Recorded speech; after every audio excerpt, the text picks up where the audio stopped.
అంబేద్కర్ గారి వర్ధంతి సందర్భంలో హనుమంతరావు గవర్నర్ హనుమంతరావు గారి నేతృత్వంలో అంబర్పేట చౌరస్తా వద్ద వారికి నివాళులర్పించడం జరిగింది.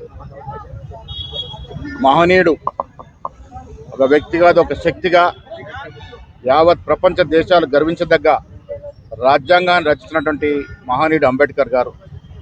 ఇలా వారికి నివాళులు అర్పించుకుంటూ వాళ్ళ ఎస్సీలు ఎస్టీలు రాజకీయంగా ఆర్థిక ఫలాలు అందుతూనే ఉన్నాయంటే అది అంబేద్కర్ గారు దూరదృష్టితో తీసుకున్నటువంటి నిర్ణయం, వారు రాజ్యాంగంలో పొందుపరిచిన అంశం. ఇవాళ బీసీల రిజర్వేషన్ కోసం పోరాటం జరుగుతూ ఉంది. ఈశ్వర్ ప్రసాద్ గారు మరణం పొందారు. నేను ఈ సందర్భంగా బీసీ బిడ్డలకి విజ్ఞప్తి చేస్తూ ఉన్నాను, తొందరపడాల్సిన అవసరం లేదు. రాహుల్ గాంధీ గారు మన వెన్ను తట్టి ఉన్నారు, ఖర్గే గారు మన సహకరిస్తూ ఉన్నారు. అతి త్వరలో ఎస్సీ ఎస్టీల మాదిరిగా బీసీలకు కూడా రాజ్యాంగ హక్కులు వస్తాయనే మాట ఏమాత్రం సందేహం లేకుండా చెప్తా ఉన్నాను. కేంద్రంలో ప్రభుత్వం మారక తప్పదు.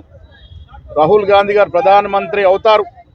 ఆయన వెంటనే ఎస్సీ ఎస్టీల మాదిరిగా బీసీలకు కూడా రాజ్యాంగ హక్కులు కలగజేస్తామనే మాట కూడా సందర్భంగా మనవి చెప్తా ఉన్నాను. 42% బీసీలకు రిజర్వేషన్ ఇవ్వడం అనేది ముగిసిన అధ్యాయం కాదు. ఎన్నికలు వస్తాయి పోతాయి.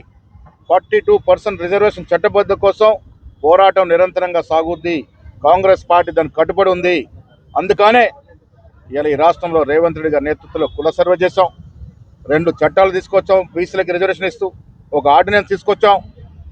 కోర్టులో పెండింగ్ ఉన్నాయి, కేంద్ర ప్రభుత్వం పెండింగ్ ఉన్నాయి.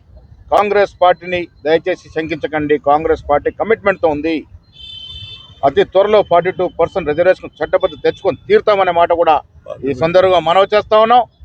అతి త్వరలో ముఖ్యమంత్రి గారి నేతృత్వంలో ప్రధానమంత్రిని కలుస్తాం.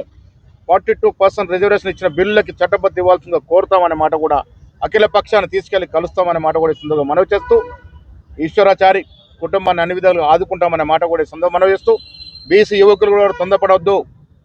రాహుల్ గాంధీ గారు మనకు అండగా ఉన్నారు. వారి అండతో భవిష్యత్తులో ఈ రాజ్యాంగ హక్కులు కలగజేసుకుందాం, తెచ్చుకుందాం అనే మాట కూడా ఈ సందర్భంగా మనవి చేస్తా ఉన్నాం. Thank you.